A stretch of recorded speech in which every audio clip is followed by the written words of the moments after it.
We're definitely in for a battle from start to finish on this tough street circuit.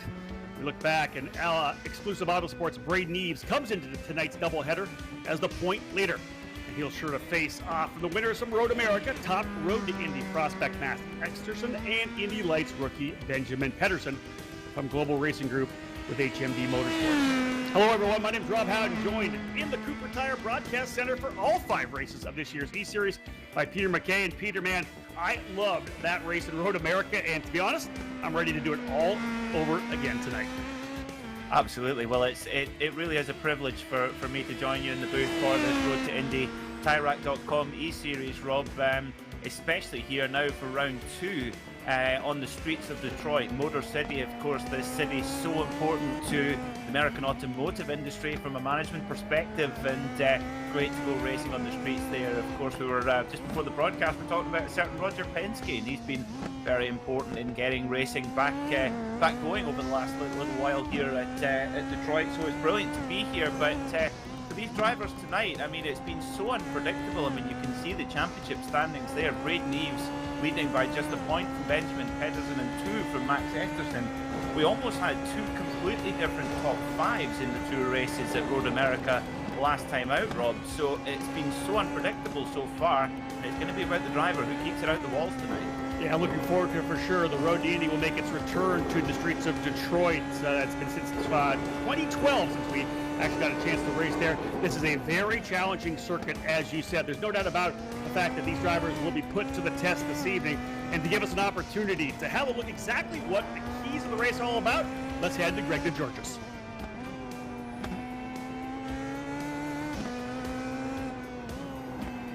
Let's pray. Lord God, we thank you, first off, for our Road to Indy family. Thanks, Rob. We're glad to be back again for our second installment of the Symmetric Labs Keys to the Race. This week, our TireRack.com Road to Indy eSeries drivers have virtually traveled to Detroit Motor City to take on the raceway on Belle Isle. Utilizing the bumpy, meandering state park roads of this small island right between the US and Canada, its characteristics closely match that of the storied city it overlooks, as they've both given birth to some of the greatest automotive battles of the last century. Street circuits are of course known for being narrow, bumpy, and with extremely unforgiving track limits, and Belle Isle is no exception. While sim racing largely deprives drivers of most of the sensory inputs of real racing, drivers will nonetheless be fighting an uphill battle to ensure that they're using all the available grip from their virtual Cooper tires. So, drivers need to dial up their focus to near superhuman levels, as uninterrupted laser precision and consistency will pay dividends tonight. Foremost on every driver's mind should be simply finishing the races and banking points early in this championship fight. While everyone was eager to impress last week at Road America, pickings will be quite slim for passing opportunities here at Belle Isle. Compounded by the unique challenges that street circuits like this one pose, perhaps the best choice tonight for drivers to climb up the field would be to hold their line, hit their marks, and pressure drivers ahead into mistakes. Now, smart drivers will come to the natural conclusion that the easiest way to get to the front of the field is to simply start there by qualifying as well as possible. Of course, only the fastest driver gets to take our Symmetric Labs pole position award tonight, but the closer drivers can get to the front of the field prior to the green flag in qualifying, the less work they have to do by the checkered flag. Anyways, there you have it for this week's Keys to the Race. No doubt some really good insight from Greg at Symmetric Driver Performance Labs, and I'm sure that Peter and I will be discussing much of what he said throughout tonight's doubleheader in Detroit. And as Greg wrapped up his keys to the race, the qualifying shootout was finished up as well. So let's get things started. Now, let's head to IndyCar Ministries' Chuck Lessig with the invocation, followed by the national anthem. Let's pray. Lord God, we thank you, first off, for our Road to Indy family and just the blessing that we are to one another, the relationships we have here. We just thank you for that and the opportunity to gather around this e-race tonight at Belle Isle, Michigan. Always an action-packed and exciting, challenging track. I just ask you to be with the drivers tonight and help them use their skills to their very fullest and have some good competitive racing. And we thank you for that competitive spirit that you've given each of us. It helps us push each other to be better. We ask that this event just be a blessing to everyone involved, and we just thank you for all the blessings in our life. It's in Jesus' name we pray. Amen.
So, we buy shoes online, and socks, and shoe socks, and baby food, dog food, parrot food, gardening tools, art supplies, college classes, scarf, the scarf tube, sleeping bag suit? Yeah. So why not buy tires online? TireRack.com is North America's largest online retailer of tires. Find, buy, then have them shipped to one of our trusted independent installers for safe, easy installation. TireRack.com, the way tire buying should be. Online, with all that other stuff.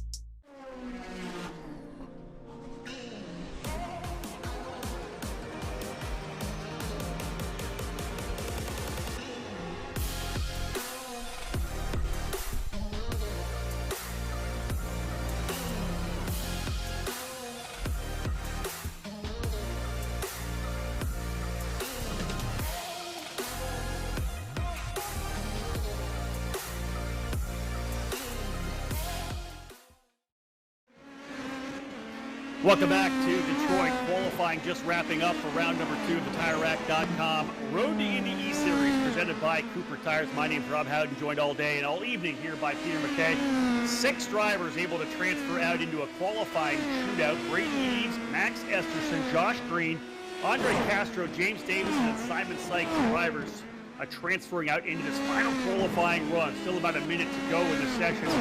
Peter, let's bring you in here right now. This is a tough racetrack here and a couple of young drivers. Braden Eves, Max Esterson, teammates in the virtual world. These guys know how to get around this racetrack.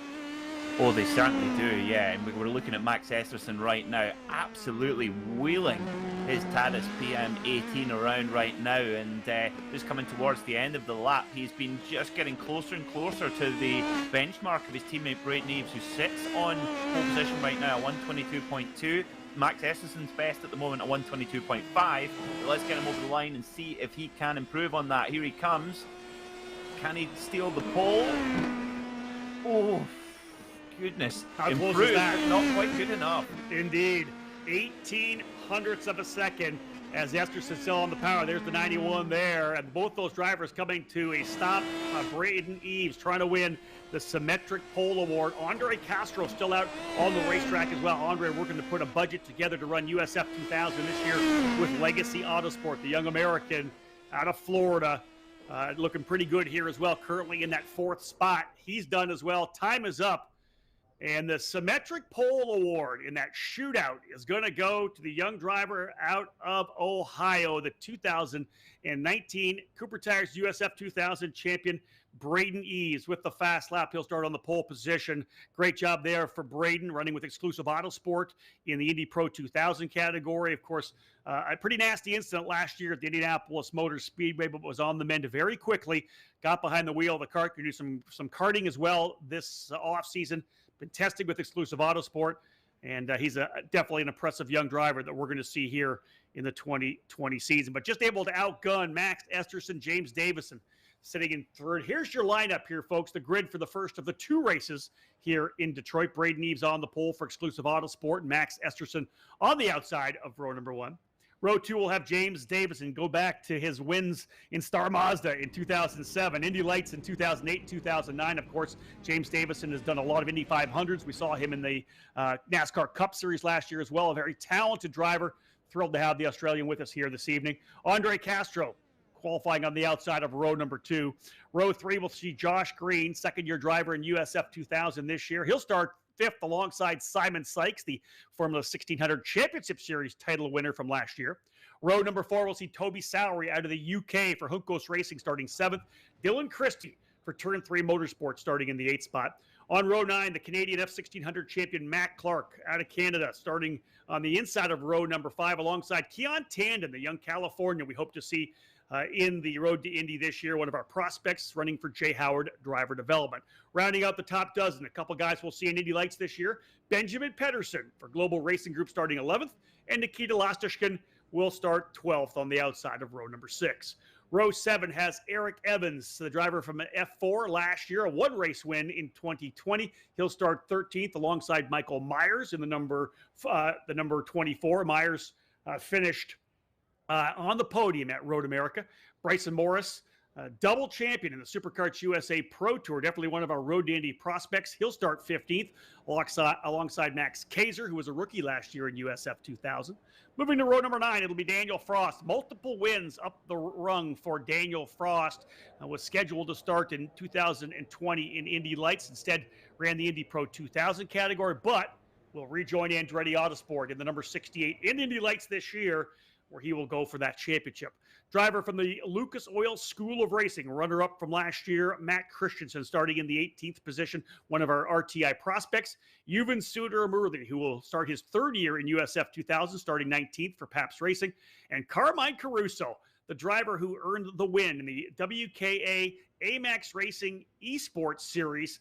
That win allowing him to come and run here round number 2 with us. Carmine, a young Carter from New York, and we'll expect to see what he's going to do here in the WKA car.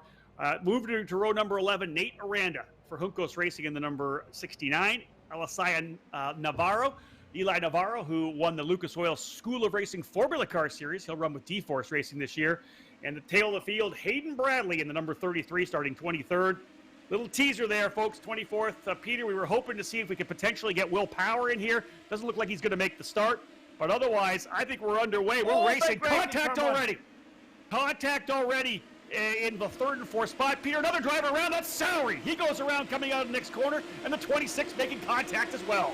Oh, and Benjamin Pedersen's in there as well in the Dirtfish car. I think Matt Clark got involved, but he's got through the wreckage, but I don't know if he's got through without damage. So, chaotic start. Well, we thought that might have happened, Rob. Of course, very short pace lap here at Detroit, so the tyres are cold, the brakes are cold, and the driver's really getting caught out there. But Braden Eves, he won't mind. He is off like a shot here from the start. Braden Eves getting through those opening couple of corners very well. Key for him. And here's another driver in trouble. That's Nikita Lastashkin, a bit loose, coming out of the corner, and contact behind him as well with that number 21 machine. That was the contact further back in the pack. Lastashkin, I think he was scrapping it with Carmine Caruso, so it's Caruso there in the WKA car. More contact there. That's the last thing going around. A lot of carnage here, Peter, on the opening circuit. Yeah, huge carnage. Just quickly in pit lane and out of the race, we have James Davidson, Andre Castro, Josh Green, Dylan Christie, Benjamin Pedersen, Michael Myers, Matt Christensen, and Yuvan Sundaramurthy. Goodness me, amazing amount of attrition in the opening lap. Yeah, and a lot of those drivers, Peter, coming from the top 10. We talked about them when I went through the grid. Those were the guys in the front 5 rows. We saw the contact as they came through the opening couple of corners, and that was the issue. Looking at the number 28 of Keon Tanda now, this is the driver I've had a chance to watch come up through the ranks in Superkarts USA competition. Actually working with a driver who had a lot of success in karting, but also made the move as well. We've got a yellow. We do have a yellow, yeah. Let's jump into that in a second. But I'll wrap up my thought on Keon Tandon. Actually worked with Alan Shudo as a driver who ran in the Atlantic Championship a number of years ago. But yeah, going to a full course yellow here for some reason. No word yet from race control why, but a full course yellow coming up. Look like we're going to try to stack him and repack him here. And Peter, look at the attrition there. Lastashkin, Caruso, Evans, Myers, Christensen, Sundaramurthy, Davison, and Castro all in pit lane. Yeah, I have to say, a more attrition than we might have expected. But of course, it's so narrow here at Detroit, and when you have an incident, it's very easy to be collected by another driver. And the only thing that, now forgive me for being a bit of a doom merchant here, Rob, the only thing is, what is it they say? Cautions breed cautions. And of course, with the field getting bunched up again, we're going to have the same danger point, aren't we? Where the drivers, as soon as that flag goes green and as soon as Braden Eves pulls the field away, there's the same risk of the same thing happening again. So the driver's going to have to be super careful on this restart.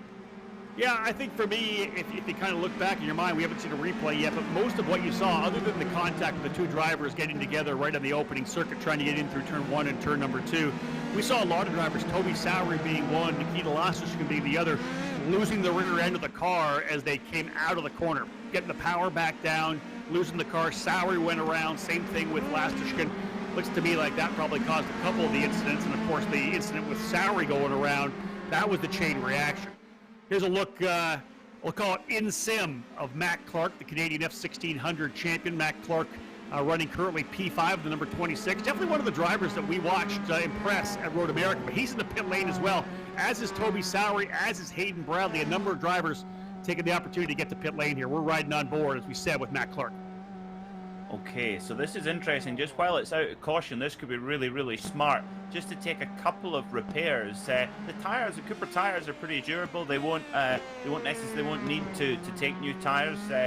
But a little bit of damage repair could be really, really helpful here, and then get back onto the pack. And as we can see, look how few cars there are behind the pace car here as well. I mean, wow, what a dramatic start to this second round here at Detroit, Rob. And as we said, there's a lot of different players up there in the top 5 in both races at Road America. So this championship just blown even further wide open than it already was. Yeah, a little disappointing of a start for me. I was hoping the drivers would have been able to understand the need to get through the opening couple of corners, just to kind of settle in so we'd have a good opening lap and start the battles throughout the field. That didn't happen. A lot of drivers anxious to try to work their way forward. And of course, Braden Eves taking full advantage of the symmetric pole to be able to get out away from the chaos. And in fact, Greg DeGeorgis, who gave us the keys to the race before we got things underway behind the wheel of the MX-5 Miata pace car. Another shot of a couple of our drivers getting going here. That's Max Christensen. Here's the restart here. Let's have a look at this and see the contact. Yeah, the driver there in the Sealmaster livery, I'm not sure. Davison. That was James Davison. James having some trouble coming up over the curbing as he came through the corner there of turn number 1. You can see the car kind of wash out a little bit, Peter. That was tough. Davison just having a little bit of trouble. And he does a lot of sim racing. I'm kind of surprised he'd make a mistake like that. Yeah, it did seem, I agree, it did seem a slightly strange mistake, but the only thing is it does depend on the type of sim equipment you have, because one thing that is always a problem is peripheral vision. There's a couple of ways to improve it. One is a virtual reality headsets, which are growing in popularity, but most absolute top-level sim racers will use a triple screen or a wraparound screen setup. So we'll see some of the drivers have that on camera today. But if you're running on a single screen, I don't know if James Davison is, but if you're running on a single screen, the peripheral vision that you normally take for granted in the race car, it's not there. So that I would maybe give James the benefit of the doubt there, but I'm a nice guy though. Looks like we're lining up to get back at it once again. Indeed, back to green flag racing, and you can see through turn number 1 over to turn number 2 now. Good shot here of the 91 of Braden Eves, multi-time winner. Coming up through the ranks, the champion of the USF 2000 series back in 2019, got a win last year in Indy Pro 2000 at Mid-Ohio before that horrific incident at the Indianapolis Motor Speedway road course. Back with exclusive Autosport for the 2021 season. Very excited to get back at it, Peter. Told me that there's unfinished business. He thought he had a really good shot at potentially winning the championship. Let's go back on board and have a look here at Keon Tannen. This young driver looking really good, as I said, has come up through the Supercars USA ranks, a top-level shifter kart driver, but now has his eyes set on the road to Indy, and we hope to see him on the program in the next couple of years. Otherwise, P3 here, able to get through the carnage. Good run for him as he's got Max Kaiser behind him. Max, another driver we'll see in USF 2000 this year, waiting on the confirmation of his plans for the 2021 season. Oh, we've got another car off. That's Bryson Morris in the wall. And that car looks like it's got big damage there as well. You can see it sort of crabbing around a little bit there. The rear wing, I think, has got damage as well. So a little mistake there for Bryson Morris in the mid part around turn 8, 9 and 10. But he's been able to keep going, so isn't holding him back too much, it seems. Now, what we need to watch Matt Clark, Rob, as long as that car is relatively straight in that number 26 car. We saw him be really impressive at Road America, and I'm watching him today, and hopefully he can get some strong points, because he's got the pace for sure. Here's a move down the inside by Max Kaiser in that number 35 machine. The Colorado driver able to get by Keon Tannen, so move Kaiser up into the 3rd spot. Tannen goes back to 4th. And right now, Eli Navarro, who again won the Lucas Oil School of Racing Formula Car Series Championship last year. He'll run for D-Force Racing here in 2021 in the USF 2000 program. Navarro running in that 5th spot. Matt Clark, as you said, up into the 6th position, but the two drivers out front, Braden Eves and Max Esterson, looking good. There's Keon Tannen again in that number 28, hooked up with Jay Howard Driver Development. And Keon having a good run here early. You know, we talked about this, Peter, when we kind of wrapped up the show from Road America. And that was the fact that a lot of wide open racetrack. You can make mistakes and drop a wheel here and there. And when you and I previewed coming to Detroit, isn't that the one thing we talked about? The margin for error is zero at this concrete lined racetrack, and it really has bitten a number of drivers already. It really has, and I think when we get to, I mean, the grid is going to be all over the place for our partially reversed grid in race 2, so we'll see, but there'll be a lot of drivers who have been once bitten, twice shy, hopefully, going into race 2. But what is amazing to me here, Rob, is just how much room Brady Neves and Max Esterson have pulled from Kaiser and Tandem. Okay, they were battling, but they've pulled out nearly 2 seconds on that last lap. Absolutely extraordinary. Both these drivers showing their skills here in the sim world as this is round number 2 of the TireRack.com Road to Indy eSeries presented by Cooper Tires.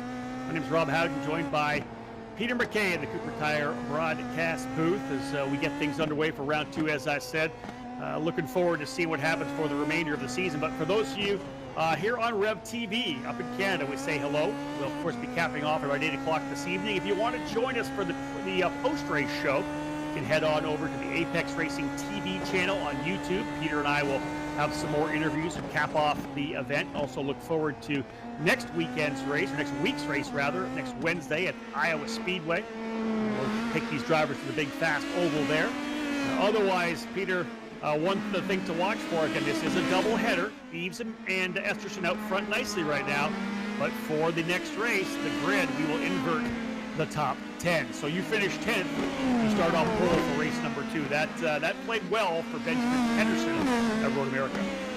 It certainly did, yeah. Of course, these guys are all quite close on pace. They're all top-level drivers, so yeah, if you can get that grid position, particularly here at Detroit, where passing is so difficult, if you can get that track position on the grid, it's really, really helpful. But I tell you what, Rob, you don't want to be the guy who finishes 11th in race 1, because that is it's a 10-place switch around. That's it. That's one of the big issues, man. You're going to be battling for it. We had one driver go over Cookett. You see in the back part of the racetrack, actually backing up off the track. Not sure which driver that is, falling down the order. This is Max Kaiser. What a good run it's been for Max so far. Again, out of Colorado, as I said, set to run his second year in the USF 2000 program. Again, waiting on some news to see whether or not we'll see Max back for the new year. From what I'm told, he will be running as a sophomore in USF 2000. Had some really spirited runs last year. Here's Nate Aranda as well. We watched Nate last year, Peter, with Juncos Racing, really develop his skills in the Indy Pro 2000 category. And he's been testing with Juncos Racing and Indy Lights, and we're hoping to see him on the grid with Indy Lights, as we now have 12 confirmed drivers with Indy Lights for the 2021 season. Yeah, it's brilliant to see so many drivers getting that opportunity with Juncos. They've got a really good ladder through to the top levels of the sport, and in fact there's a little bit of a nice story. Juncos ran in IMSA for a while with a Cadillac prototype, and it sat not being used for a little while, and they sold it to a certain Mr. Chip Ganassi Esquire, who nearly won it at Daytona a couple of weeks with that very car. Yeah, no doubt. That was impressive to see what they were able to do. So super close to getting it done. Indeed. Look at Toby Sowery trying to work his way back forward here. Sowery back now in the 11th position. Had that trouble early.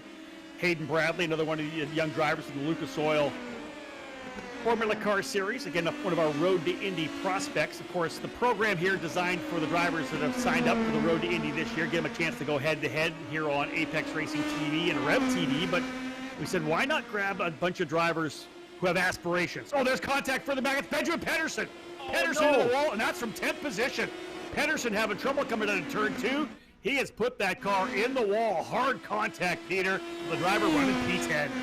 Oh, and he had it safe as well. He had about a 4-second gap back to Hayden Bradley, who's now had all his Christmases come at once. He will take over that spot. Well, actually, as I say that, Toby Sowery is coming through the, I do apologise, is coming through the field like there's no tomorrow. Wow, so all of a sudden, Toby Sowery is right back in this meeting. Tell you what, Rob, if he can get this reverse grid pole back to points for 10th, I tell you what, watch out for the British driver in race 2. He can get himself right back in this championship.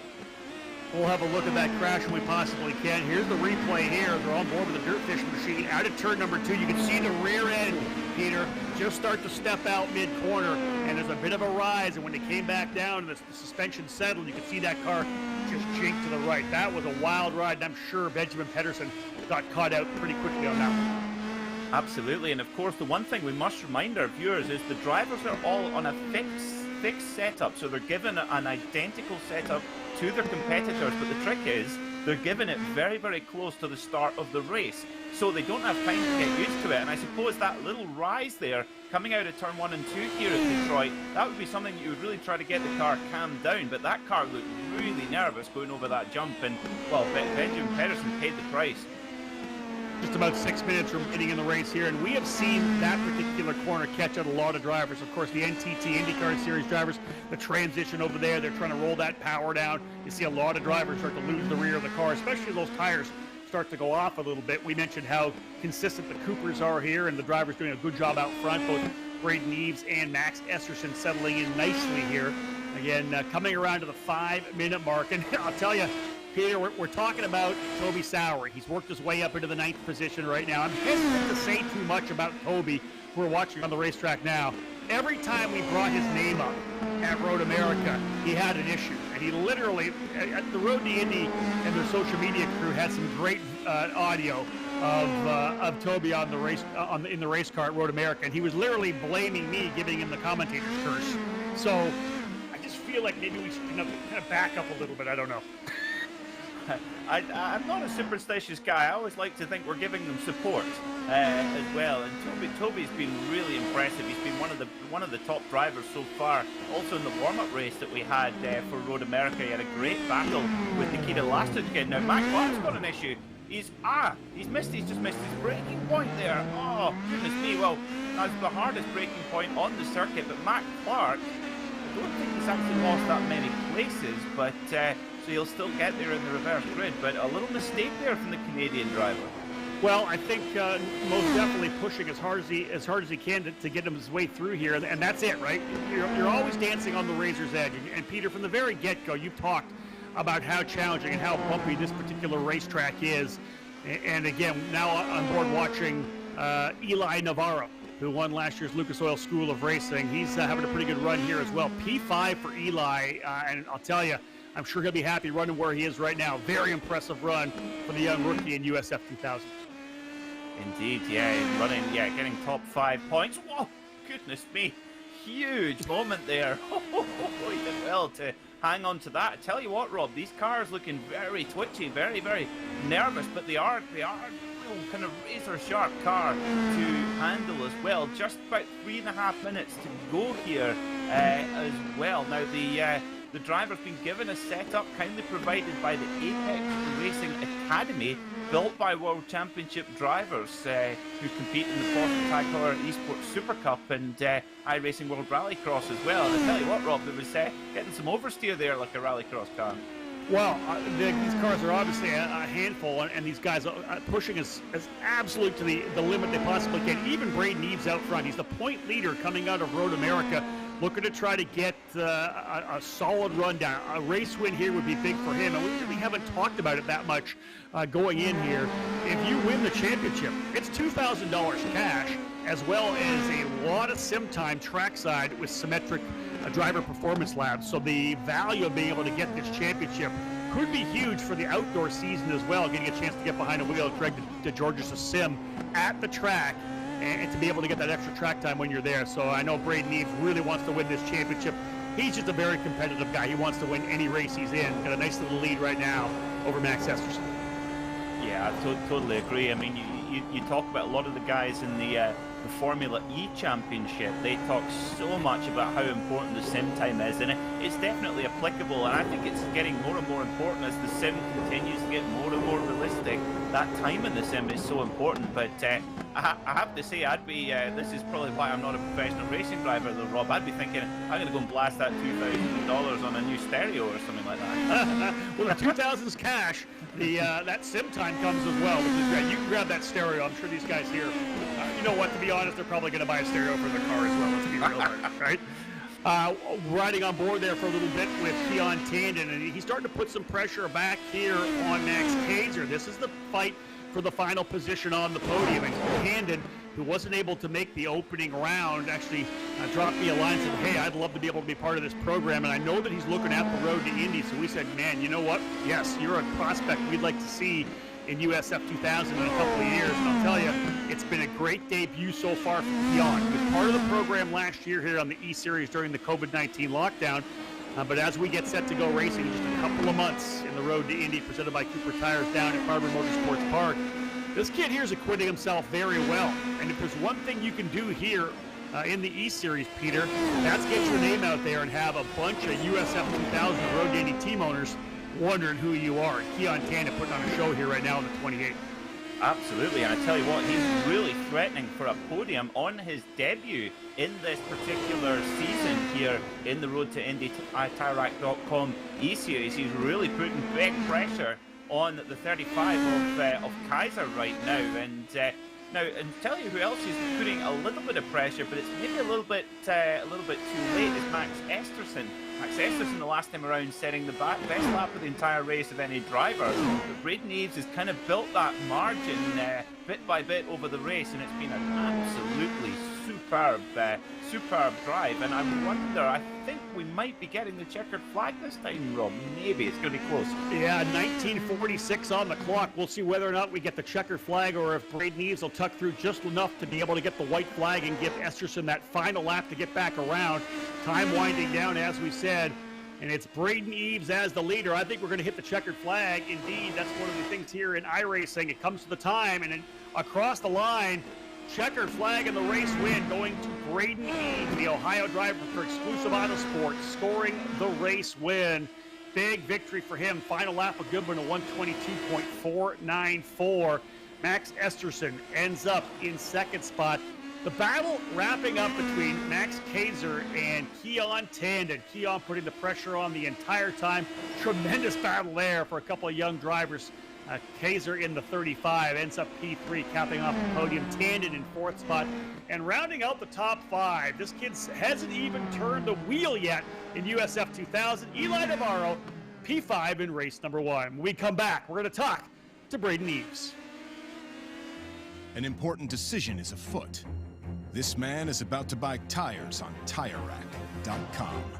Tire Rack is the leading online retailer of tires in North America and a repository of advice and expert reviews.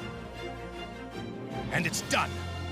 All that's left is to arrange for safe, easy installation at one of our independent recommended installers. Well, I guess he did that too.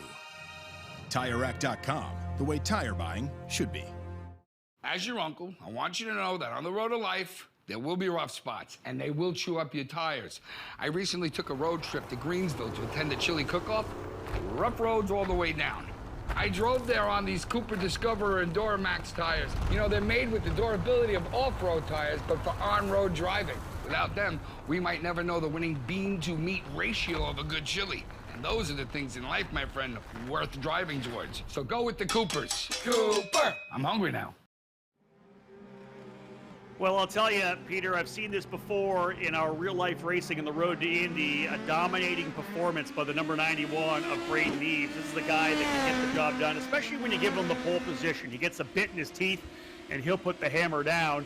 We're hoping to get Braden up in the booth with us, but look, here's the consummate competitor. He's already back out for the warm-up session we have between the first race and the second race. We'll follow him around the racetrack here, the number 91 Exclusive Autosport.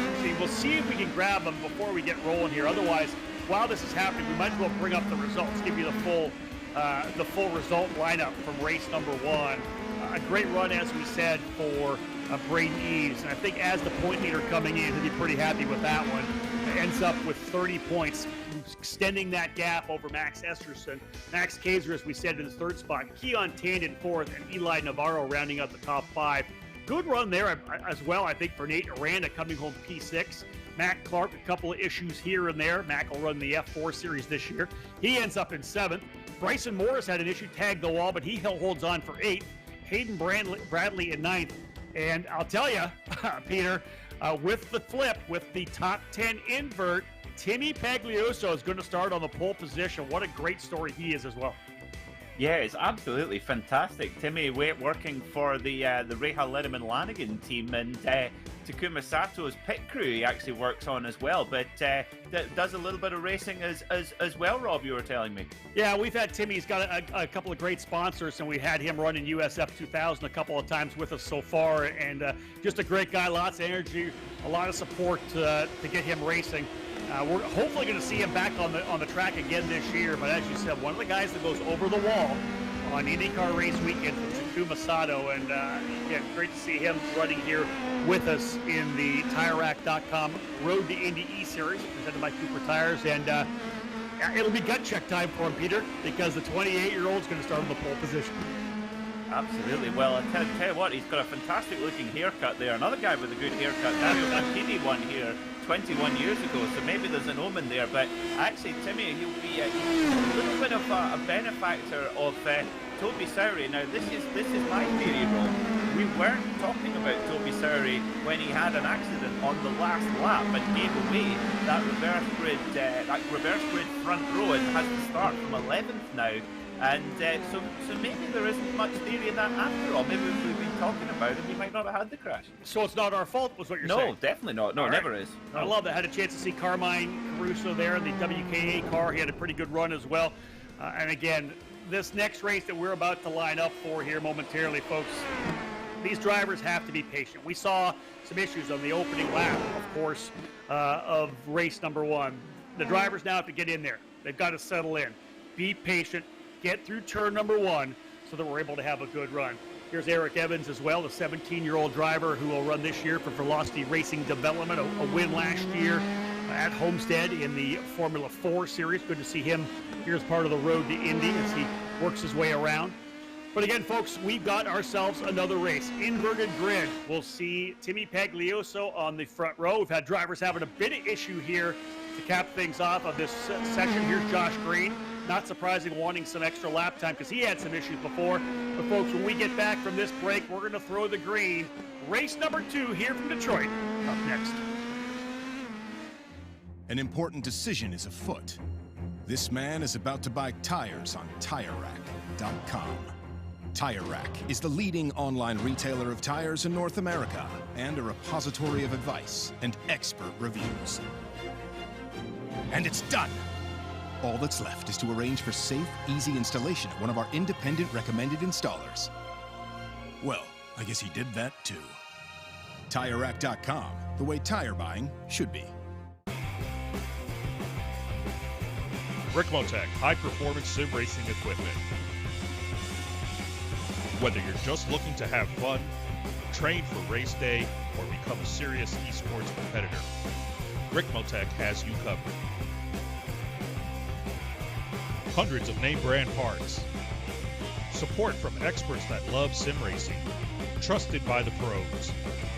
There's only one place to go, rickmotec.com. Folks, welcome back to the Raceway at Belle Isle here in Detroit. We get set up here now just 2 minutes away before we go green for race number 2 here. We say hello again to those of you joining us on Rev TV up in Canada, or if you're on the Cooper Tire Facebook page or the Road to Indy TV app. Let's have a look at the grid. Timmy Pagliuso, as we said, finished 10th in the opening race. He'll start on the outside of the front row with the flip. Hayden Bradley in the number 33 machine starting on the outside of row 1. Row 2, we'll see Bryson Morris in the number 38, two-time SuperKarts USA Pro Tour champion. And on the inside, or outside rather, row 2, keep an eye out for the 26 of Matt Clark. Starting on the third row will be Nate Aranda and Alicia Navarro, with row 4 seeing Karen Tandon and Max Kaiser. Topping off your top 10, Max Esterson and Braden Eves. Watch for these drivers to work their way back forward. Eves with that victory, stretching his point advantage. Next row, row number 6, the drivers starting to roll behind our Mazda pace car. Toby Sowry starting 11th. That last lap issue took him from what would have been the pole, puts him on the inside of row number 6. On the outside, Max Christensen in the number 45. Starting in 13th position will be Michael Myers, and joining him on the 7th row of the grid will be Benjamin Pedersen. Alongside them will be Eric Evans and Josh Green. A little further back, we'll have Daniel Frost and Carmine Caruso, followed by Simon Sykes and Nikita Lastishkin. Now, I think we've got a problem for our pole sitter. We do. Timmy Pagliuso is starting from the... That's bizarre. He's starting from the back, Rob. He's pulled into the back of the pack. Yeah, I wonder if Timmy just said, you know what? I haven't done a lot of sim racing. Maybe I'm going to go to the tail of the field. I have a sneaking feeling he didn't want to start in the pole position. Might have wanted to roll the dice. So it looks like we're going to do a pace lap around here. Not surprising. With Timmy deciding to drop to the tail of the field, they're going to have to reset the grid. That would move... who was on the outside of the front row again? Top of my mind, I believe it's Hayden Bradley. So Bradley's going to go to the pole. Yeah.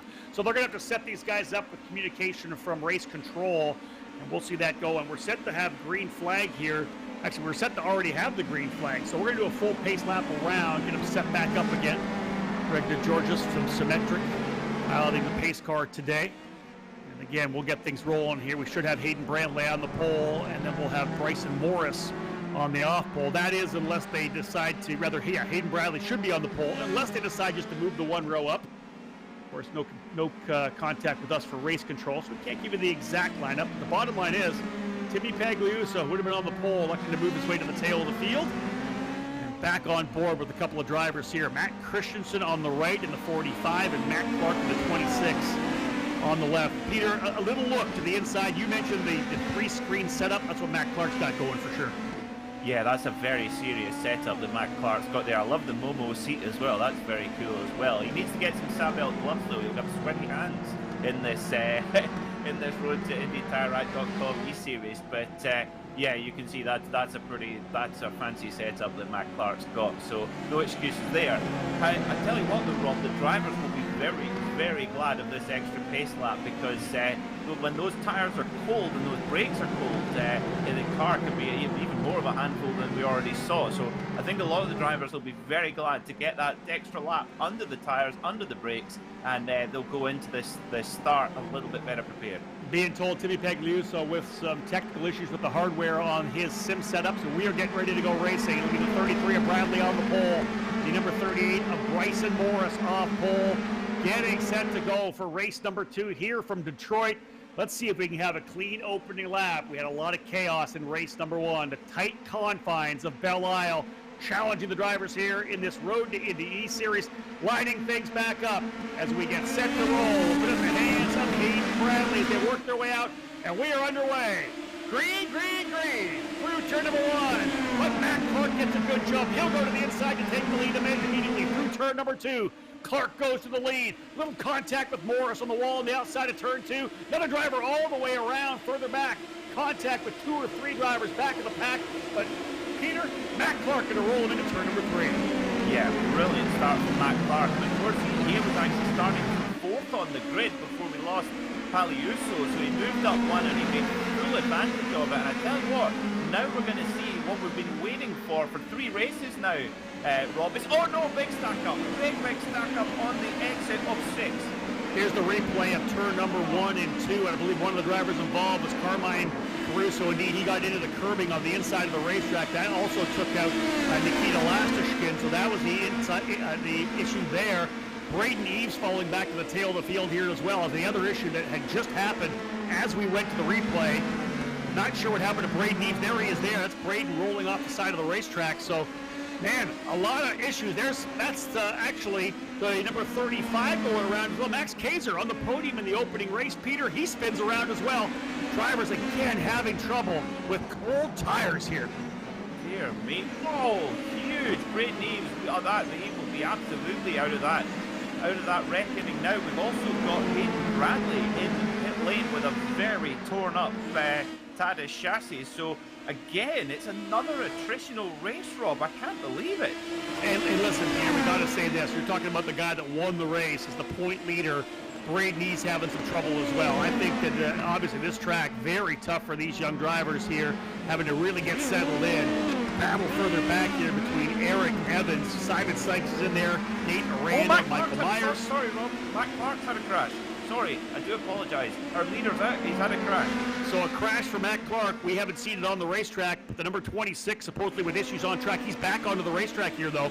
We're going to try to get a replay of that, but we are back on board with Matt Clark. Where does he settle into? P5.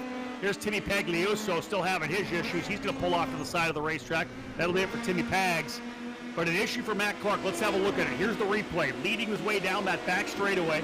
We talked about the fact that he had some braking issues in round 1. Yeah, he has some issues there as well. Same thing, Peter.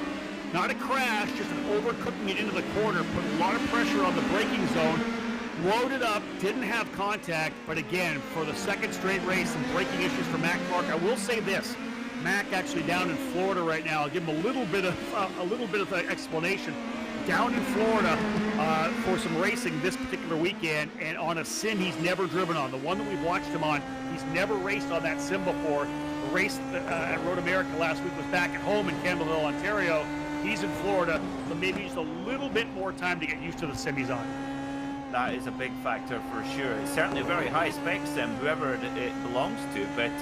But, well, two apologies for me. One to Mac Clark, that he had not crashed, as you rightly said, Rob. Just missed his braking point. Same mistake as race 1, interestingly. Maybe getting used to the pedals on that sim. And second of all, apology for interrupting. Oh, that's fine, man. It's the excitement of racing. It's all good.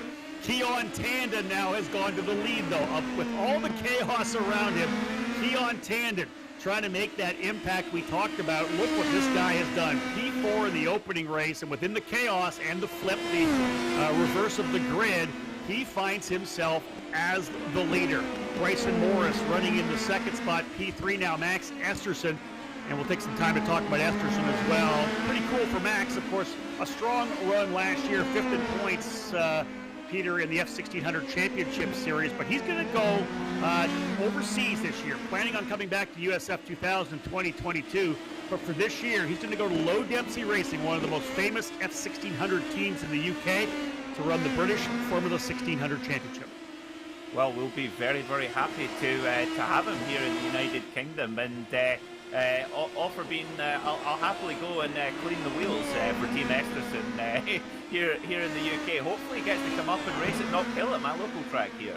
Yeah, I think they would enjoy that for sure, and I'd like to see you out there having some fun, maybe calling a couple of races with these guys in British Formula 1600 as well. Right now, though, out front is the 28 of Keon Tandon, and it's funny that the two front guys up here right now, I've watched them for many years in the Superkarts USA program. Keon more than Bryson. Bryson really just coming into his own over the last couple of years. We ran the entire Superkarts USA Pro Tour over a couple of 3-race weekends back-to-back in August at Newcastle Motorsports Park, and running for the Rawlson Performance Group, one of the top teams in American karting. Bryson Morris ended up coming out with 2 championships, both the X30 Senior and the KA100 Senior, the 2 primary single-speed programs in the country. So this guy here, easily one of the top karters in North America. Also getting picked to be part of the Mazda program, their club racing factory team, to run one of the Spec Miata categories. So this guy's really getting a lot of accolades, Peter, and showing extremely well here in our iRacing eSeries too. Yeah, absolutely. It's fantastic to see that. And I guess that's the one thing about the sim, isn't it, Rob? It is quite a leveler, and you can a little bit like in karting, you can really show your skill. Now we're riding on board with Josh Green, who won the prize of the overtaking maneuver of the day last time out at Road America. He'll be wanting to do the same thing again here. He's right behind the recovering Mac Clark, who is in 5th right now. These guys, they're well in the fight for this race win, and if Mac Clark can get a little bit back into his rhythm, who knows? But they're coming across a little bit of lap traffic. Now I think that's Braden Eaves in front of them, who's coming back after recovering from earlier damage. Yes, it is the 91 car. Braden Eaves is a lap down. Yeah, indeed, that's still Braden Eaves, as you said, lap down, and right behind him, Mac Clark and Josh Green. I don't know that Braden's going to get out of the way at this point. Mac's having a look to the inside. I'm sure that race control will be on with Braden, indeed, yeah. He'll let him get by there, so Mac Clark rolled through the corner. Again, Clark now running in the 5th position. I don't know if there's anybody like Mac Clark in terms of these first 2 races where he's come forward and went backwards and come forward and went backwards. Every time he's had some issues, and of course, as I detailed earlier, on a different sim than he ran last weekend. But man, I think he and the number 33, or Josh Green, started to work their way forward. Toby Sowery will be the next guy on the hit list for Mac Clark. Yeah, Toby Sowery is on the move though. In fact, he's up to 4th now and lapping quite a bit quicker than Bryson Morris. Ahead of him now in the number 38 car. You can see Toby Sowry running the Hunkos colours there in his 51 machine and throwing a big throwing the dummy there, and through he goes. And Bryson says, "Okay, you can have it. We've seen enough cars crash so far today." Actually, pretty mature driving there from Bryson Morris, I would say. Yeah, agreed. I thought that was a good move. You know that Sauer looks like the faster driver. No sense in pushing it back. See if he can't learn a little bit. Toby, 24 years of age. Of course, last year a race winner, or 2 years ago rather, a winner in Indy Lights. Good to see him back this year. A hiatus for the program in 2020. 12 confirmed drivers for Indy Lights in 2021, and we're looking forward to getting that season going at Barber Motorsports Park. The Indy Lights drivers will actually on the schedule here at the Detroit Grand Prix this year, so looking forward to the Road to Indy getting back there after 9 years away from the event. Keon Tandon still your leader, though. Max Esterson runs second. Toby Sowry in third and loses a little bit there. And we've seen a lot of that, Peter. Drivers, especially Toby, a little bit of that exit oversteer as that rear end starting to step out on him. Yeah, it seems to me that these elite engines, they really deliver their power so instantly and so abruptly that you've really got to be on top. You've got to be ahead of the car. But I think it shows just how much of a great proving ground the Road to Indy is. You go through USF 2000, then up to Indy 2000, which is this car here, then Indy Lights, and then hopefully up to NTT IndyCar Series. And I suppose that abrupt power delivery is something you're going to have to get used to one way or another. Matt Clark falling back into the sixth position as Josh Green able to get by to go to P5. And there's Braden Eves, I think, just hanging out there on the gearbox, because I think he's just saying, you know what, I'm a lap down, but I want you guys to know that I could pass you if I could. I'm hanging out here now, but I could go by you if the possibility was there. I will say this, obviously putting together this program, much different than the first two eSeries that we did, when all our drivers were on lockdown. Have another look here. There's Matt Clark driving his machine. There's Matt Christensen, who's got the onboard, at the back of Keon Tandon's car. But a lot of the drivers we talked to were saying, I definitely want to run, but I'm not sure what I can do in terms of all the testing I'm doing. And I think that's why we're seeing guys in different sims as well. I just actually got a message that Braden Eves not in his regular sim as well. He's in somebody else's sim in Atlanta. He's been tested with Exclusive Autosport. So we're seeing guys use different sims because they're on the road testing, depending on where they will be. I know the Juncos drivers were at Barber Motorsports Park with a couple of other teams. There's a lot of testing going on before the season starts in April. Yeah, of course, all the drivers and teams have been given that little bit of extra leeway, haven't they? Of course, with a slight delay in the start of the season. Now, I tell you what, Keon Tandon is under big pressure here. Max Esterson has been laying in the fast laps. In the 123s consistently, Tandon more in the 124s. There goes Esterson, and again, I tell you what, Rob, these Carters, they're the guys with the wise heads out there. Well, that's a great pass to the lead for Max Esterson. Yep. He goes to the inside and he gets it done. He'll go to P1. That's Keon Tandon slotting back into the second position here. But here comes Toby Sowry. We still have 7 minutes remaining in this race, and I don't know if they're going to be able to hold back Toby Sowry. Now, that said, Esterson out front right now. We saw this at Road America. He was able to get the win, Peter, in the opening round there. But when the flip happened, the invert moved him back to 10th. For the start of race number 2, we had all that chaos in turn number 1. He ended up falling to the tail of the field. Driver started on the pole. Benjamin Pedersen was able to get away. Toby Sowry's had some issues going back and forth. There's Josh Green right now in the 33. But I just have a feeling with Max Esterson out front with open racetrack, he may be getting ready to say goodbye. He might. I mean, up to now, we're going to see, absolutely, once he's now in open racetrack, we'll see what his true pace is Max Esterson. But right now, the last 3 or 4 laps, Esterson and Sowry are on identical pace between one another. So as we see Josh Green going for another move of the race, and gee whiz, goes for a hard move there, and Bryson Norris gives him plenty of racing room and respect there, and Josh Green up to 4th. Now, I tell you what, Rob, Toby Sowry in 3rd, he really, really needs as strong a result as he can, because he has not had a top 5 finish so far this series. There's Braden Eves going by Matt Clark. I saw Matt potentially touch the wall a couple of laps ago. I wonder if there's damage to that Tatis PM18, because Simon Sykes has been able to get by as well. Simon up 14 positions. He would right now be the Sabelt hard charger. A couple other drivers with big moves, plus 12 for Josh Green, plus 13 for Dylan Christie as well. Christie's second last year in the F1600 Championship Series. He'll run with Turn 3 Autosport this year. Here's Simon Sykes, though, for Legacy Autosport and Maradi Autosport. He has worked his way up into, as I said, the 6th spot, started 20th, so a great run here for Simon Sykes. But again, this is Keon Tandon, number 28, one of the Road to Indy prospects, putting on a tremendous show as he runs P2. Max Esterson in that MPI Team Pelfrey branded entry out front in the number 80. But Keon, Peter, I'm telling you, what an impressive performance it's been so far for this young driver who we really hope to see on the road to Indy in coming years. Absolutely, and we really want to make sure that he'll be here for the rest of the championship as well, because I tell you what, Keon Tandon, he's with the, if he can finish where he is right now, even if he gets passed by Sowery, well, he'll bag a really strong bag of points. And the thing is that a lot of drivers have had, there's very few drivers that have had a clean run all the way through, so he's an outside chance for getting up there in this championship. But I tell you what, Rob, this is now that Max Esterson is into that clean air, it's amazing watching how little room he leaves onto the wall. He's just nearly brushing every single one, and I guess that's what you've got to get to be running that quickly. Now working his way up on Nate Aranda, who runs in 14th position, trying to put him down a lap. One other thing we really haven't talked about that much, I know we brought up the $2,000 first place prize and the sim time at every race with Symmetric Driver Performance Labs. But as well, we're working on our All-Star event that will be essentially the 6th race of the series. We have 5 official races. The top 5 drivers from the championship are going to get a chance to run in that invitational All-Star event. So that's one of the reasons why these drivers are going to want to get a good finish. And here's the fight still. Simon Sykes and Matt Clark going at it. Looks like Clark.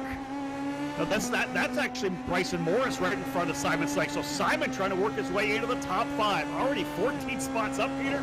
And Simon Sykes going to work here on Bryson Morris. Yeah, no, he's going to work is the true expression. He's really filling the mirrors of Brian Morris's TARDIS, and we've got a spinner in front. Who's that? Oh, great avoidance from both drivers. How did they both get through clean? I'm not sure who that spinner was, Rob. I'll take a look, but wow, brilliant avoidance from Simon Sykes. Indeed, see if you can pick that up as here's a move to the inside. Simon Sykes to the bottom of the racetrack, side by side, coming down to the corner. Simon Sykes aggressive to the apex and book it. He's through. Sykes now works his way up to P5. That might have been Carmine Caruso who went around. We'll try to get an update there. Peter's going to have a look at the replays there. That driver went around, but as Peter had said, absolute avoidance. A great reaction time for Simon Sykes, and to be honest, Simon Sykes and Bryson Morris, they were able to get around the spinner coming through turn number 2. Keon Tandon definitely with work to do as he's got that car of Toby Sowery. Actually, Sowery through to P2, so Tandon goes back down to 3rd. Toby Sowery is through. Josh Green in the 33, going to try to see if he can't chase him down. There's Keon still trying to work up on Toby Sowery again. Very impressive driver who will be running in Indy Lights this year in Juncos with Juncos Racing. And Sowery out front nicely. Time winding down, just 2 minutes to go. 2 minutes to go. I believe we're going to get a replay of that spin. Again, we were on board with Simon Sykes when that driver went around. I think it was Carmine Caruso, the WKA eSports winner. It was, you will not believe this, Rob, it was Hayden Bradley. Remember him? Started on the front row of the grid. This is him coming out after damage repair, spins it around, and that's Brayden Eves equally. Oh, no, and another more punch. Oh, no, not Matt Clark as well. So trouble there. Matt Clark still holding on, so I don't know who that was. That might have been Daniel Frost, actually, that was involved in that as well. So tough to see Hayden Bradley coming out of the pit lane, jumped on the throttle, around it went, as Peter had said, and man, contact afterwards in turn number 2. There's a shot here. Look at this. No front wing on the number 26. He has lost the wing, Matt Clark. This is going to definitely help the number 33. The 22 of Dylan Christie. That's the fight for 7th place here. Christie's going to go around the outside. Got that more front downforce. And again, not sure what happened to Matt Clark there. But Peter, final minute of the race here. Sorry, Rob. Yeah, Matt Clark was involved in that wreck. So that wreck between, all really triggered by Hayden Bradley, just lighting it up coming out of the pits, just showing you how lethal the tires can be when they're cold. And just spun it around, took Brayden Eves with him, and poor old Matt Clark, nowhere he could go. The whole road was covered, and once again, his luck against him for the young Canadian. Indeed, as you said, the cold tires, we saw the driver struggling on the opening lap. That's even with the warm-up in there. But to come out of the pits with brand new rubber and try to get back on the throttle, you saw how quickly that car snapped around for Hayden Bradley. White flag has been displayed for this young driver here, Max Esterson, who we expect to see on the road in a couple of years. He'll head to Europe this year to run with Low Density Racing. But I've had a lot of chance to talk with Max about his desire to get onto the road to Indy in 2022. White flag flying, and again, this will be big for him. We talked about Braden Eves getting that victory in round number 1 to be able to potentially pull away. But Eves having an issue falling to the tail of the field with his problems on the racetrack. He'll finish 17th. This is going to bring Max Esterson back up into the championship fight. He'll work his way through the final couple of quarters here at Belle Isle to wrap up the doubleheader of the TireRack.com Road to Indy eSeries presented by Cooper Tires. Coming out of the final couple of corners. Good run for Esterson, and once he got out front from Keon Tandon, Peter, no issues whatsoever. And here he comes across the line, the winner of race number 2, Max Esterson, scoring the victory. Toby Sowery coming home in second, and another great run, another top 5 run, a podium for Keon Tandon in P3. Peter, tremendous run for him. I have to say, Keon Tandon, my driver of the day, to come into this series as a rookie in this series and get 2 top 5 finishes and a podium on debut, got to be driver of the day for me. But Max Esterson, what a classy drive that was. Just picked his way through cleanly and showed exactly what he's got in his locker. He's got the full set. And when we go to the Oval at Iowa next week, we'll see what he's got there. Tell you what though, Toby Sowery as well in second. He really needed that finish, and he's now put himself in the fight for this championship. Yeah, really solid run for Toby Sowery to get himself back up into second. Biggest mover though, we'll talk about it later, the Sable Hard Chargers, Simon Sykes coming into 5th. Josh Green in 4th, but the winner today in round number 2, Max Esterson. When we get back, we'll talk to the winner. Hey, your Uncle Cooper here. Once upon a time, there was a girl named Goldie, my niece, your cousin, and Goldie didn't know which tires were right for her. The first ones were too much tire, and then the next ones were not enough tire. Anyway, long story short, Goldie found the Coopers, and they were just right. What a happy, practical ending. Go to sleep. I love you. Go with the Coopers. Cooper! Rickmotech, high-performance sim racing equipment. Hundreds of name brand parts. Expert support. Rickmotech has you covered. There's only one place to go, rickmotech.com. Your great-grandma used to tell Uncle Cooper the best stories, like Goldilocks and the Cooper tires. The Coopers are just right. Goldie's no sucker. What a lady. Go with the Coopers. Cooper! And welcome back to the virtual Belle Isle. Rob Howden alongside Peter McKay here in the Cooper Tire broadcast booth. And there are the top 3 drivers who have brought their cars to a stop here at start-finish.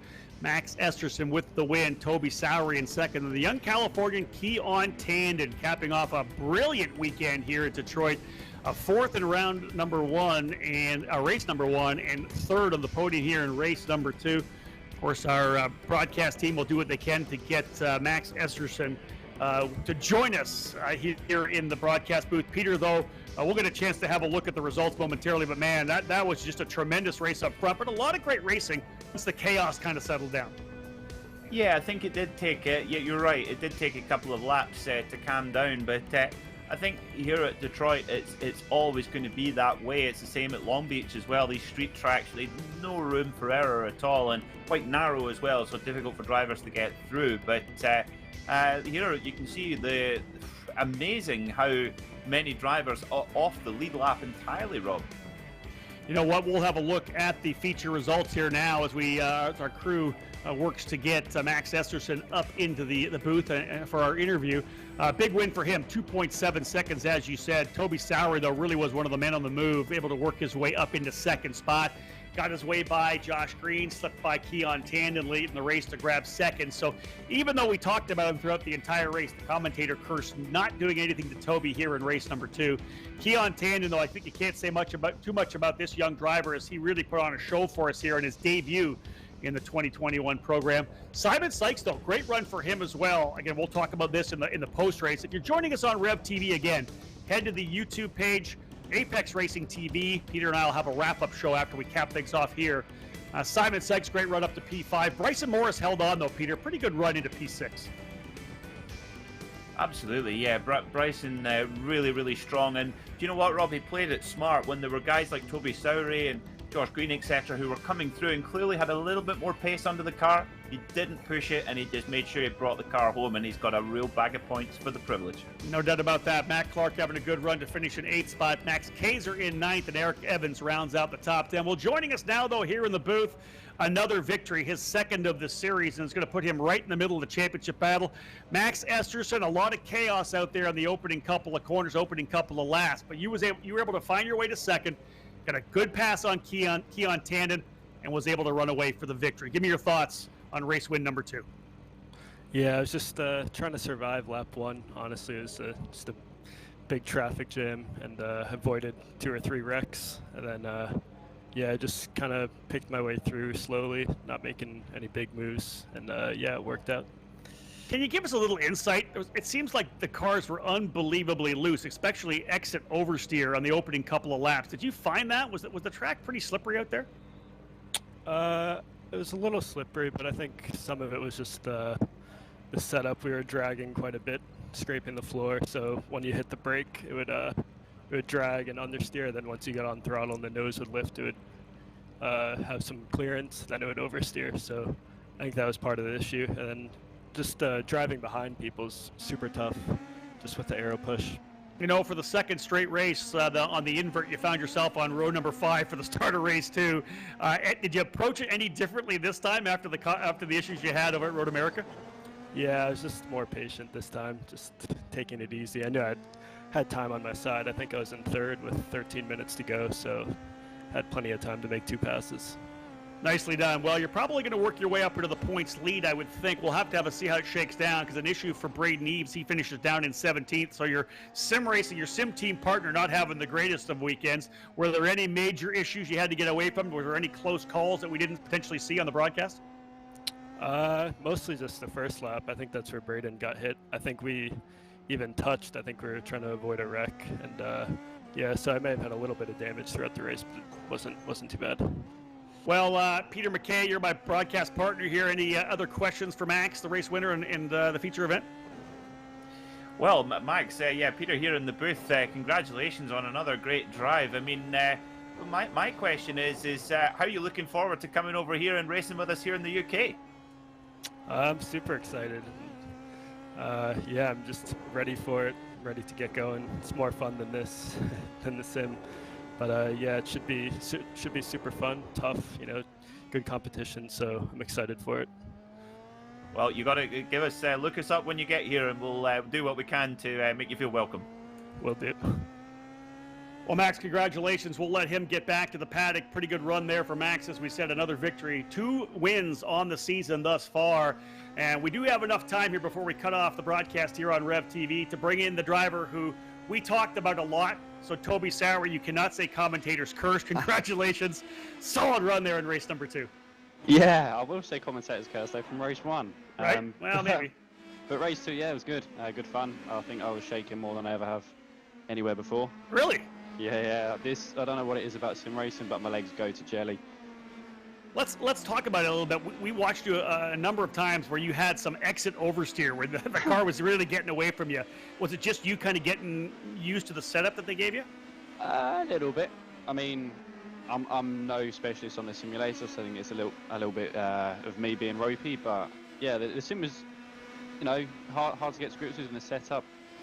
It was a little bit challenging. There was a lot of bottoming in the car, so you'd get unexpected moments, understeer, oversteer. That's what set race 1 off. But yeah, I think it was a little bit of me as well as the car.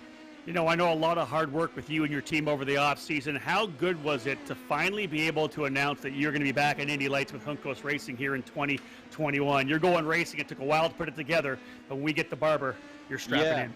Yeah, it was a big weight off my chest, you know. After Bilardi shut doors, it was a bit of a wake-up call of we've got nowhere to drive now. So to get a seat, especially with a team such as Young Cross, it was fantastic. And I think, you know, I'm super excited to get going. It's the first podium in the colours, but hopefully in real life there'll be many more. Toby, thanks for joining us, man. Congratulations on a great run today. Cheers, Rob. All right, Peter, we'll let him go. We've got more drivers waiting for us in the staging room. We'll get them when we do our post-race show on the Apex Racing TV YouTube page. We're about set to cap things off. Final thoughts for the good folks watching on Rev TV?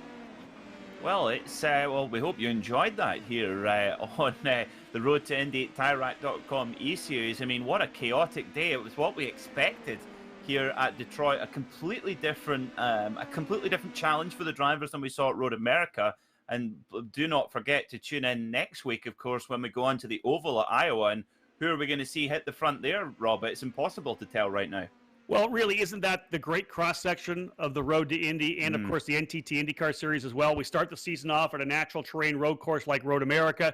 We bring them here to the tight confines, the temporary circuit at Detroit, and then we're going to unleash them on the 7th, 8th mile oval at Iowa Speedway. What a great cross-section of what these drivers have to be able to challenge, to handle here on the Road to Indy.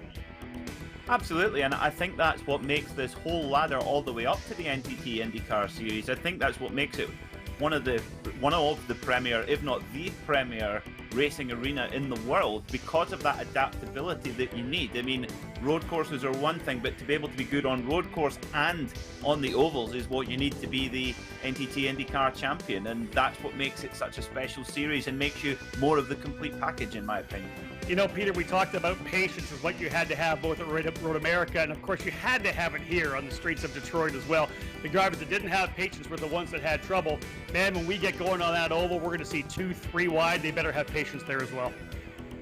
Well, I think that they should maybe have a few chess games to get the mind going over the next week, because it's going to be a lot about strategy. It's going to be a lot about who's playing it the smartest. And I tell you what, I can't wait to see who comes out on top on the oval. Well, that's what is interesting about this. I think the cool factor is we've seen drivers that are really solid in the sim. They can get the job done here on these road courses and street circuits. I think it'll be very interesting when we get to the oval, where maybe it's not quite about who has the most sim time. Maybe it's about who has the most patience and who has the most courage. Folks, join us back here on Rev TV next Wednesday night for round 3 of the TireRack.com Road to Indy eSeries presented by Cooper Tires, as the drivers will tackle the fast 7th, 8th mile banked oval at Iowa Speedway. If you want to join us for the remainder of the post-race show, head over now to the Apex Racing TV channel on YouTube.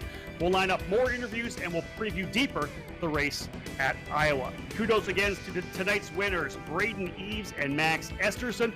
I'll tell you, the racing was as exciting as we expected, and we look forward to doing it all over again next week. On behalf of everyone from Road to Indy, Apex Racing TV, and my broadcast partner, Peter McKay, my name's Rob Howden. Bye for now.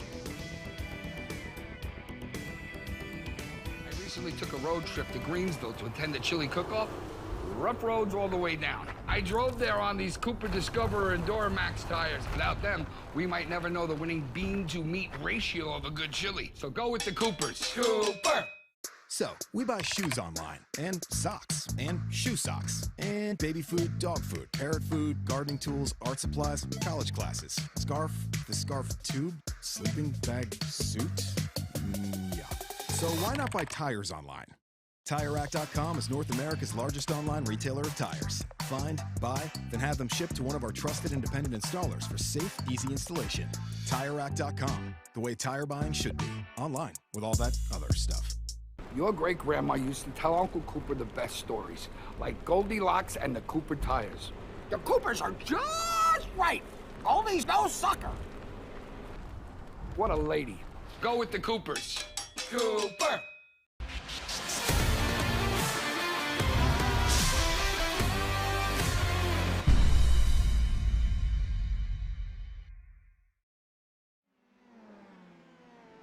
Welcome back, folks, to Detroit, Belle Isle, and our wrap-up show from the TireRack.com Road to Indy eSeries presented by Cooper Tires. We welcome those of you who are tuned in up in Canada at Rev TV, and we welcome all of those of you who watched here on the YouTube channel or the Road to Indy TV app or on the Facebook page of Cooper Tires as well. Some tremendous racing. We had a lot of chaos early on. There's some drivers that had patience and some that didn't. One driver that had a lot of patience and made a tremendous debut here wasn't able to be at the opening round, but we brought him here to Detroit. He'll be in part of the program for the rest of the season as well. Keon Tandon, the young Californian. Keon, congratulations. What a tremendous run for you. 4th in the first race and on the podium in race number 2. Thank you. No, I had a blast. I didn't really expect this.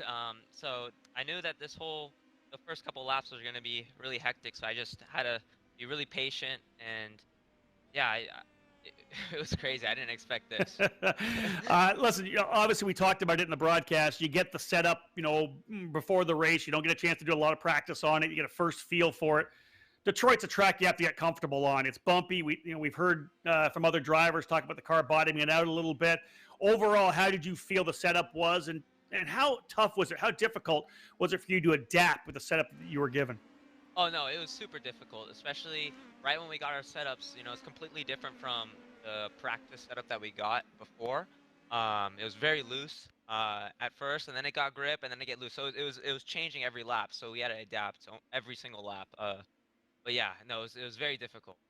So tell me about sitting in behind the wheel here. You said it kind of caught you off guard running up front. You got what is essentially a professional sim racer, an F1600 driver, Max Esterson. You've got Toby Sowery breathing down your neck. All in all, though, it seems like you acquitted yourself very well. Was there a lot of nerves throughout the racing? I mean, no, I'm sweating right now. My shirt's all wet. But no, I mean, my whole goal was just to finish the race and follow these guys and learn from them, being that I wasn't able to practice as much. So yeah, no, I'm really happy with this result. Well, I'll tell you, one of the reasons why we put this program together, Keon, is to get all the the registered Road to Indy drivers out here, give them a chance to race back head to head, do some sim racing. But it's also an opportunity to give some prospects of the Road to Indy a chance to get out front here and really kind of show themselves to the team owners. I think you definitely did that because this was a race that needed patience. You showed it. So, man, congratulations. There's going to be some people, I'm sure, calling me asking who Keon Tandon is.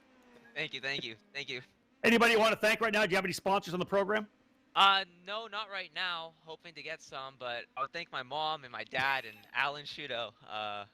And yeah, no, I'm excited for what's to come. Hey, Keon, congratulations. Well done. All right, thank you. Keon Tandon, folks, working with the guys at J. Howard Driver Development, coming home 3rd place, and a tremendous run for him. Don't talk like that. I'm going to pass it over now to Peter. Peter, I'm going to let you do this because essentially we're going to announce the Sabelt Hard Charger Award. This guy up from 20th to 5th, 15 position improvement for Simon Sykes.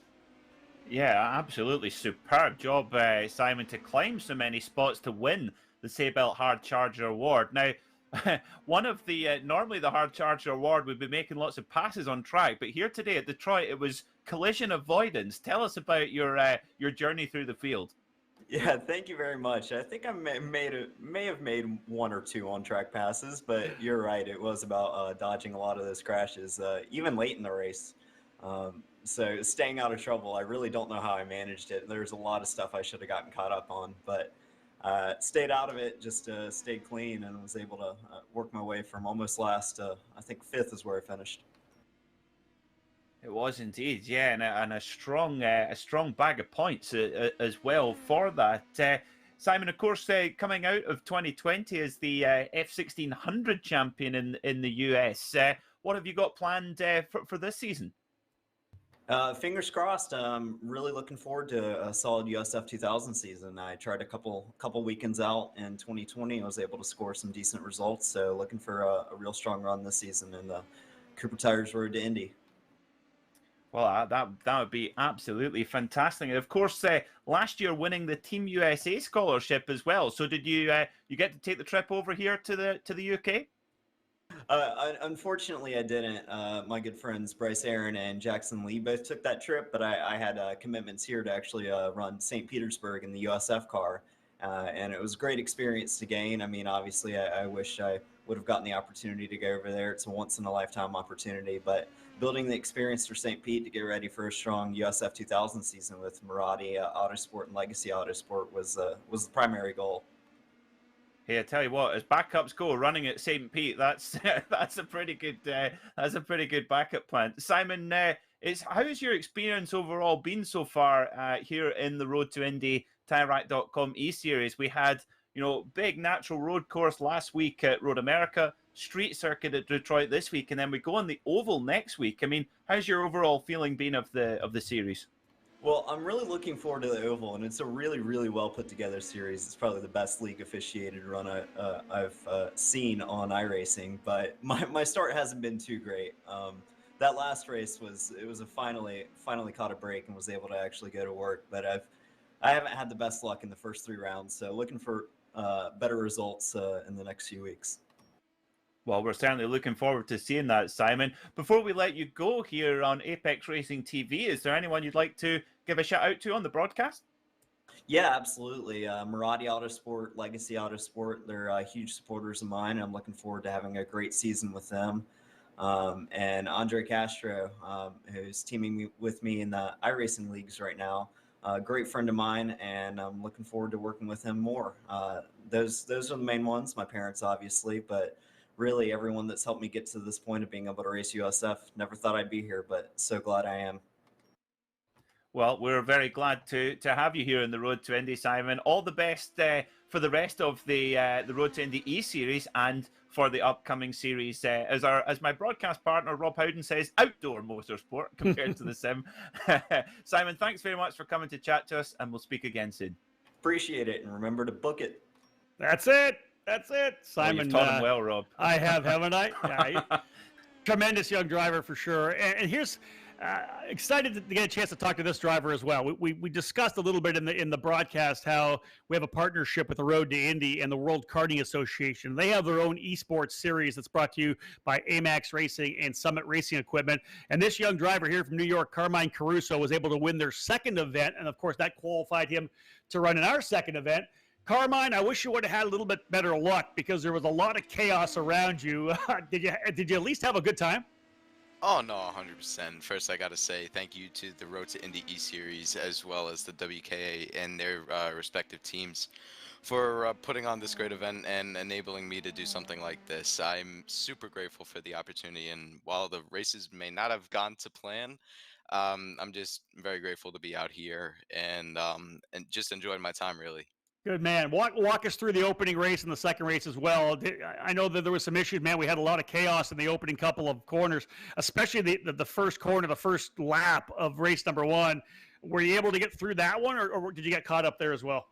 No, race 1, I think I made it to the final corner just before the full course yellow was thrown, and I believe I made it up to P7 or P6, which had I held that respectively to the end of race 1, I probably think I would have been in the 3rd or 4th row.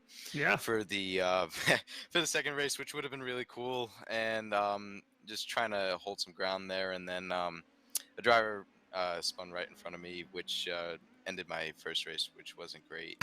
And yeah, what do you do, right? Yeah. I mean, perfect timing, right? Just before the full course yellow is thrown, somebody spins right in front of me, and then my time on the sim was unfortunately finished as iRacing told me for race number 1 and race number 2 that my car had too much damage and I could not continue. Well, listen, let's get this opportunity then while we're here on Apex Racing TV and the YouTube channel in our wrap-up show. Tell us a little bit about what you got going on for the rest of the year. I know you're making the move up to the senior categories. You run with Mike Doty Racing, one of the best teams in karting. Where are you going to be racing here in 2021? For 2021, I'm not really sure yet where I'm going to be racing. You know, there's definitely a bunch of different things on the calendar. Honestly, it's crazy how much time has flown since the beginning of last year when COVID really started. And I think respectively for right now, what we're looking at is maybe 1 or 2 SCUSA events. Super Nationals has been on my bucket list since I've been in Mini. Good man. So yeah, Super Nationals is probably something I'd look forward to possibly doing. Not really sure about that yet. I think maybe the United States Pro Kart Series is something that's also been on my list that I've been wanting to do for a while. But obviously, I got to get back in the kart first. And you know what? Providing Mother Nature can clear up this snow for us up in New York. So yeah. Yeah, once they get the snow cleared off or to Oakland Valley Raceway Park, you can get back behind the wheel, right? No, definitely 100%. Once the snow gets cleared off, or you could always go up there for the good old ice karting, That's which it. is always fun. Carmine, thank you so much for joining us, man. Great to have you as part of the program. Thank you, Mr. Howden. Thank you, Mr. McKay. Have a great night, guys. Carmine Caruso, folks, the driver winning round number 2 of the WK eSports Series, joining us here. Didn't have luck, as we said, an issue at the very start, not even able to run the second race. Not the way we wanted things to go for Carmine. But let's bring our final guy in. Peter, I'm going to let you handle it because I've talked to this kid enough times over the years. I'll let you have a chance to talk with him. But Matt Clark, a guy that we've had a lot of fun watching over the last couple of races. We certainly have had a lot of fun watching Mac. He's certainly been one of the most exciting drivers out on circuit. Mac, welcome to Apex Racing TV. That was certainly an eventful day out at Detroit. Tell us about it. Yeah, thank you, Peter. First of all, I'd like to thank the whole Road to Indy organization for putting on this great event, and today was definitely eventful. I mean, the streets of Detroit are quite narrow, and it provided a good challenge for us. We had a strong race 1 considering the circumstances, and then race 2 was going well until I made a little bit of an error, and then I slipped back. But at the end of the day, the Team Ganella car brought home a really good points haul, and I'm definitely looking forward to the next round at Iowa. Yeah, so are we. I mean, of course, we've had the big road course at Road America. We've had the street circuit here at Detroit. We go to the Oval next week. How are you feeling heading into that one and that challenge? I'm actually down in the U.S. right now, so my practice is going to be limited, but I did some laps before I left, and I definitely think, like you said in a previous interview, it's going to be a big chess game. It's going to be a lot of patience and a lot of, knowing when the time's right to make a move, and I think it's going to provide some really, really exciting racing for the broadcast. Oh, I'm sure of that for sure. Now, of course, Mac, we share the same hero. My hero is Jim Clark as well, and I believe your dad calls you Jimmy. I believe that's your nickname. Yes, ever since I was little, my nickname's been Jimmy, and like you said, you look up to people like Jim Clark and all the great F1 drivers, and that's your dream, right? One day is to become a professional racing driver. So I definitely look up to Jim Clark. Yeah, well, when you come over and race here in the UK, we'll take you to the Jim Clark Museum. They've got an old Lotus 25 in there as well, so we'll show you that. Also, you need to speak to Dario Franchitti. He's another Jim Clark fanatic. That's awesome. Thank you. Well, Mac, listen, this is Rob Howden here. Why don't you give us a little look? Turn over to the camera so we can see your face, because you're there. There you go. There he is. That's the way we need to do the interview. Hey, man, congratulations. I just wanted to say hello. Great job. Forward, backwards, forward, backwards. One of these races, you're going to have no trouble, and you're going to get to the podium or a race win. Thank you, Rob. That's the plan. I just need that one race where I can kind of stay out of trouble and hopefully bring home a good result in the C-Series. Hey, nicely done, my friend. Well done. Thank you, Rob. There's Matt Clark, folks, 8th place in this particular run. Again, one of our Road to Indy prospects that we have as part of the program. Here we are now in the post-race show, Peter. It's time to start talking about the next event. Next Wednesday evening, starting at 6:45, we are going to Iowa Speedway. For me, one of the races I absolutely love going to. This track, bad fast, 7/8 of a mile. The Indy cars put a show on. Indy Lights have raced there many times. Heck, we had the USF 2000 drivers there a couple years ago. Peter, this is going to be a race that we are going to have a ton of fun calling, because this is going to be action start to finish. It really is. I mean, we're going to see changes of position, and it's all going to be about strategy.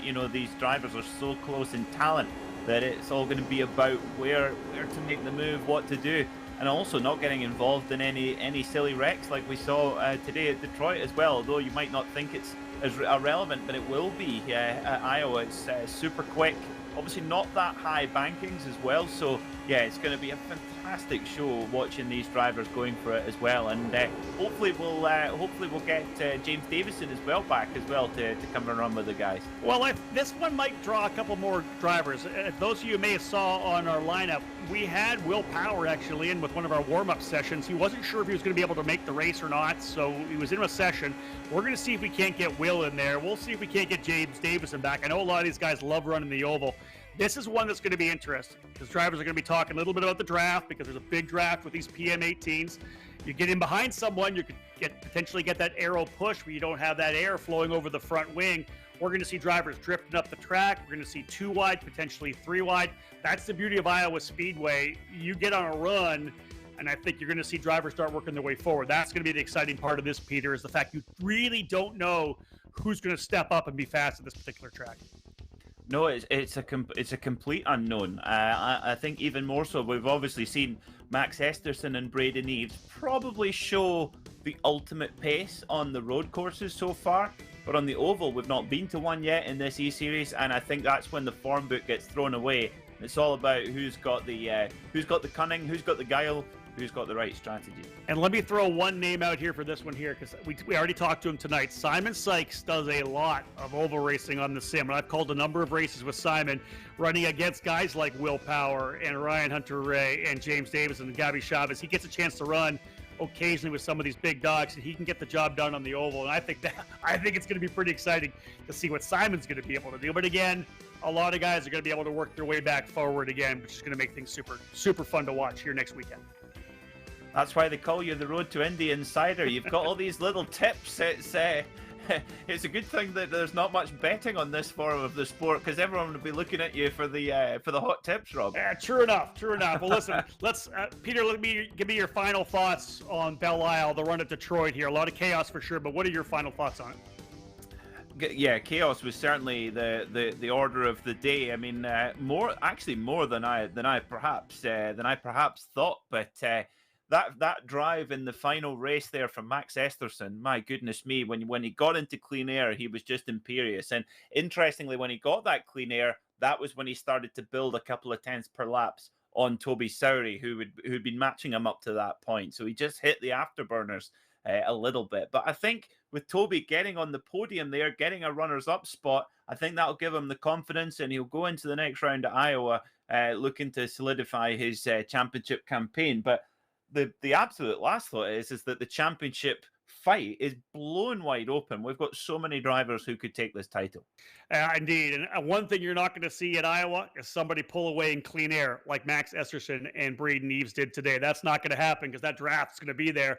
That race is going to go down to the final lap and down to the checkered flag in both ends of the doubleheader. Well, folks, that caps things off here from Apex Racing TV on the YouTube channel, our wrap-up show. We do thank you so much for joining us. It was a great one, for sure. Remember, Wednesday, February the 17th, that's next Wednesday, 6:45 start time. We're going to Iowa Speedway in the virtual Newton, Iowa. Should be a fantastic battle for sure. And on behalf of everyone from Road to Indy, Apex Racing TV, and again, my broadcast partner, Peter McKay, my name's Rob Howden. Bye for now. An important decision is afoot. This man is about to buy tires on TireRack.com. Tire Rack is the leading online retailer of tires in North America and a repository of advice and expert reviews.